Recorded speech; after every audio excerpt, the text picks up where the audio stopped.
یہ اللہ کے نیک بندوں کی نشانی ہوتی ہے، اللہ تعالیٰ انہیں مرنے سے پہلے توفیق دے دیتا ہے توبہ کی.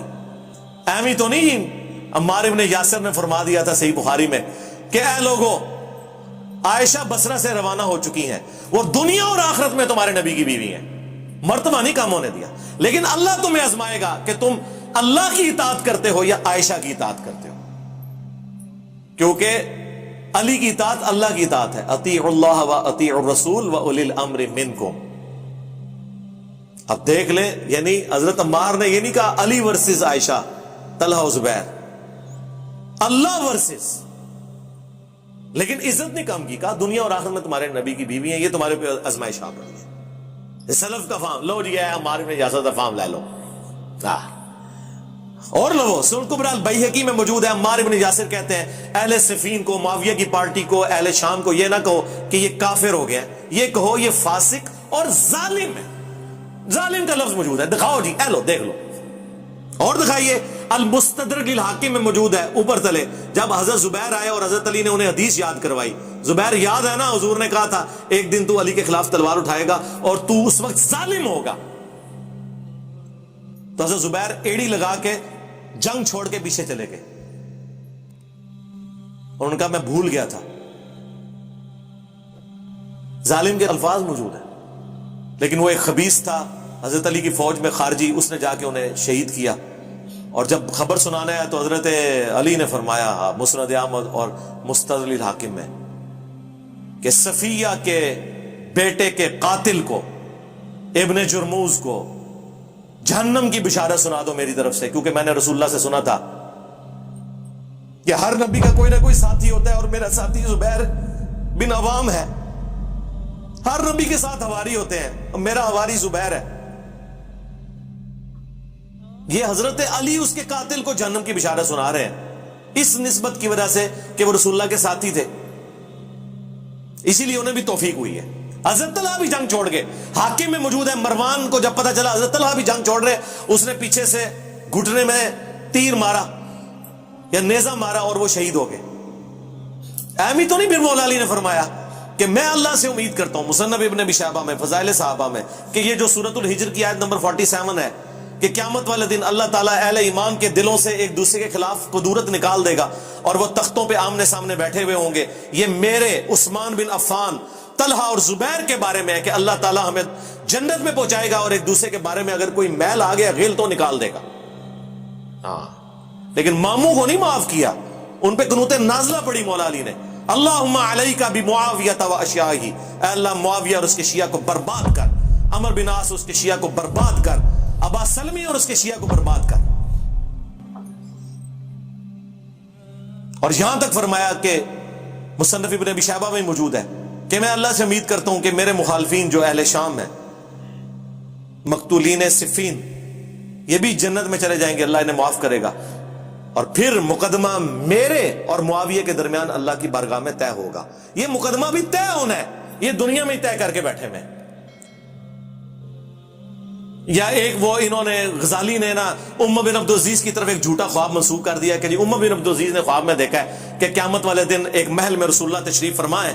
پہلے حضرت علی کو بلایا گیا، پھر حضرت معاویہ کو بلایا گیا. حضرت معاویہ باہر نکلے، انہوں نے کہا واللہ مجھے بخش دیا گیا، اور علی نکلے اور انہوں نے کہا کہ مجھے میرا حق دلوا دیا گیا. کہانی بنائی نے خواباں جدوں حدیث عمار نہیں پتا انہوں نے، باقی حدیثیں نہیں پتا، کہانیاں وچ پوری انہوں نے اپنے سارے کے سارا مقدمہ گاندیوں میں ڈالا ہوا ہے انہوں نے. اور یہ ہمیں آگے باتیں کرتے ہیں جی یہ حضرت عثمان کے مخالفین ہوتے ہیں. حضرت عثمان بھی تسی مروایا ہے سرکار، بنو امیہ نہیں مروایا. اب بعد میں پھر خون آلود جو ہے نا کرتا جا کے جامعہ دمشق میں لٹکا دیا، پوری کہانی ایک جمع کرنے کے لیے. بینیفیشری ہوئے ہیں نا، بنو امیہ بینیفیشری ہوئے ہیں نا. اور یہ آپ آج کی جدید پالیٹکس میں بھی دیکھیں گے، کئی خاندانوں میں لوگ شہید ہوتے ہیں اور پیچھے ان کے سکسیسر جو ہے نا وہ ان کے خون کے اوپر سیاست کر رہے ہوتے ہیں. یہ خون آلود کرتے آج بھی لوگوں نے لٹکائے میں، اور ہمیں آ کے یہ لوگ بتاتے ہیں اور پھر یہ کہتے ہیں کہ جی یہ جی وہ چندوں کے اوپر پل رہا ہے اور یہ ان کی ڈیوٹیاں پوری کر رہا ہے. یار یہ کتابیں ان کی ہیں، یہ بخاری مسلم میں نے لکھی ہے. اب تم اپنی کتابوں سے منکر ہو گئے ہو تو اس میں میرا کیا قصور ہے؟ میرا تو کام یہ ہے کہ جو قرآن و سنت میں آیا ہے میں ڈنکے کی چوٹ کے اوپر بیان کروں گا اللہ کے فضل سے، اور اپنے گھر کی خبر لو.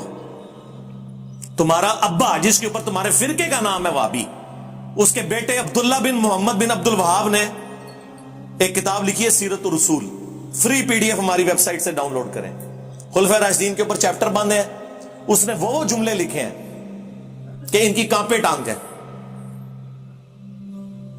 اس نے لکھا ہے اس کے اندر کہ حضرت معاویہ نے شہادت عثمان کا جھوٹا الزام حضرت علی پہ لگایا اور بیعت سے بھی منحرف ہوئے، لیکن اللہ تعالیٰ نے حضرت علی کو سرخرو کیا۔ پھر انہوں نے لکھا کہ بنو امیہ 60 سال تک گالی گلوچ کرواتے رہے، تنقید بیان کرتے رہے، تضحیق کرتے رہے حضرت علی کی ممبروں کے اوپر، لیکن اللہ تعالیٰ نے مولا علی کی شان کو بلند کیا۔ اور پھر انہوں نے مسند احمد کی حدیث نقل کی کہ اصحاب نے جنگ چھوڑ دی تھی قتل عمار کے بعد، اور حضرت عمرو بن عاص نے حضرت معاویہ سے کہا کہ عمار قتل ہو گیا، اور رسول اللہ نے فرمایا تھا عمار کی قاتل جماعت وہ باغی ہے، تو انہوں نے کہا ہم نے اسے قتل کیا ہے، نہ یہ علی ساتھ لے کر آتا، یہ اس کے ساتھیوں نے لا کے ہمارے نیزوں کے آگے پھینک دیا، اور نہ یہ شہید ہوتا۔ تو حضرت علی کو جب یہ خبر پہنچی تو انہوں نے کہا اچھا پھر اس کا مطلب ہے کہ حمزہ کے قاتل رسول اللہ تھے، نہ لے کر آتے اور نہ وہ شہید ہوتے۔ اچھا یہ آج یہ کوئی جملہ بولے تو لوگ کہیں گے جی حضور کی مثال دے کے گستاخی کر دی ہے۔ بھائی جو موٹے دماغ کے لوگ ہیں نا انہیں سمجھانے کے لیے پھر اس طرح کی بات کرنی پڑتی ہے، اور یہ مولا علی کی سنت ہے پھکی دینا، پھکی چیز ہے، الزامی جواب سی جو مولا علی نے دیتا۔ پھر اسی طریقے سیدہ عائشہ کے بارے میں بھی انہوں نے اس میں لکھا ہے کتاب میں کہ پوری زندگی وہ روتی تھی، ان کا دوپٹہ آنسوؤں سے تر ہو جاتا تھا، اور حضرت علی نے جو عزت کے ساتھ انہیں گھر رخصت کیا وہ بھی سیرت الرسول میں لکھا ہوا ہے۔ ایک ایک چیز انہوں نے لکھی ہوئی ہے اس کے اندر، یہ تو وہابیوں کے اپنے امام نے لکھا ہوا ہے، اس کو کیوں نہیں کہتے کہ ایران کے ٹکڑوں پہ پلنے والا جانور آیا نا داڑ تھلے ہون۔ اور کچھ عرصے سے یہ لوگ میری دشمنی میں اتنے آگے گئے ہوئے تھے کہ حنفیوں کے بزرگوں کو اپنا امام بنا کے پیش کر رہے تھے، لیکن میں نے انہوں نے گاٹیاں تو پھاڑ لیا آگے۔ ملا علی قاری ہائے ہائے ہائے صدقے رحمہ اللہ، یہ سارے وہابی سے رحمہ اللہ لکھتے ہیں اپنی کتابوں میں، 1014 ہجری میں فوت ہوئے ہیں۔ انہوں نے مشکات کی شرح لکھی ہے مرقہ، اس میں 5878 نمبر حدیث قتل عمار والی جو مشکات میں آتی ہے اس کے کانٹیکسٹ میں ملا علی قاری نے اتنے گاڑے فتوے لکھے ہیں کہ وہ بات ہم نے کبھی اپنے پلیٹ فارم سے نہیں کی ہے۔ اس کو نہیں کبھی انہوں نے کہا کہ نیم رافضی اور فل رافضی، پتہ ہے کہ اگلے دن بریلوی اور دیوبندی منہ توڑ کے رکھ دیں گے، اور تمہیں تو سور کہہ کے چلے جائیں تو تم لوگ آگے بول نہیں سکتے ہو، بلکہ سور نہیں سورت ہے سور۔ ہاں تو ملا علی قاری لکھتے ہیں، کتنے سخت بھاری جملے وہ لکھ رہے ہیں، اتنے سخت جملے لکھ رہے ہیں کہ ہم یہ بات کریں تو یہ لوگ کہیں گے یہ تو بڑی گستاخی کر رہے ہیں۔ انہوں نے لکھا ہے کہ حضرت معاویہ رضی اللہ تعالیٰ عنہ نے حضرت علی کی بیعت نہیں کی، انہیں چاہیے تھا کہ وہ حضرت علی کی بیعت کرتے اور خلافت منفیت کی طلب ترک کر دیتے، جو ان کے دل میں حکومت کی لالچ تھی نا اسے چھوڑ دیتے۔ پھر انہوں نے نمبر 2 ساتھ یہ لکھا کہ انہوں نے خون عثمان کو ڈھال بنایا ہوا تھا اپنی بغاوت کو چھپانے کے لیے۔ انہوں نے کہا کہ یہ پولیٹیکل ایک انہوں نے گیم کی ہوئی تھی، اندر بغاوت تھی چھپی ہوئی، یعنی خون عثمان کا بدلہ انہوں نے کہا ڈرامہ بازی ہے۔ کون؟ ملا علی قاری کہہ رہے ہیں۔ تیسرا انہوں نے کہا کہ حدیث عمار کہ عمار کو باغی جماعت قتل کرے گی، یہ حضرت معاویہ کے دل میں چھپی ہوئی جو بغاوت تھی اسے ایکسپوز کر دیتی ہے کہ اندر ان کے کچھ اور تھا۔ ہاں نمبر 4 حضرت معاویہ کے ایٹیچیوڈ کی وجہ سے قرآن اور سنت دونوں مہجور ہو گئے، پیٹھ کے پیچھے ڈالے گئے۔ اندازہ کریں اتنے سخت الفاظ۔ پھر انہوں نے آگے جا کے لکھا لیکن ہمیں چاہیے چونکہ وہ صحابی تھے ہم اپنی زبانوں کو بند رکھیں۔ ہاں اس کا مطلب ہے یہ ساری باتیں کرنا یہ زبان کھولنا نہیں ہے، بلکہ یہ حقائق بیان کرنا ہے۔ اور وہ صحیح کہہ رہے ہیں، یہ بات انہوں نے ٹھیک لکھی ہے کہ ہمیں چاہیے زبانیں بند رکھیں، یعنی مراد یہ ہے کہ لام دان نہ کریں، ہاں لعنت نہ بھیجیں، مانے کہ سب کچھ کیا ہے۔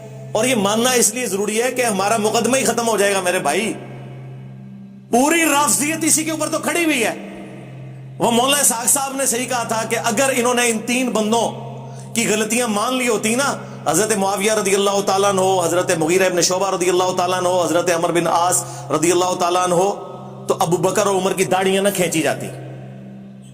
یہ وہاں تک پہنچے اس لیے کہ جب انہوں نے کہا کہ یہ کیا تو ان کو تو پتا چل گیا کہ یہ تو وہ لوگ تھے جن کے بارے میں تو بخاری مسلم میں چیزیں آئی ہوئی تھی، لہٰذا یہ منہج جو اہل سنت کا فراڈ کے اوپر مبنی ہے، انہوں نے یہ رزلٹ نکالا اور ان کا سودا پھر بک گیا. ظاہر ہے ہر فرقے کے پاس کوئی ایک تگڑی شے ہوتی ہے جس کی بنیاد پہ وہ اپنا فرقہ چلا لیتا ہے.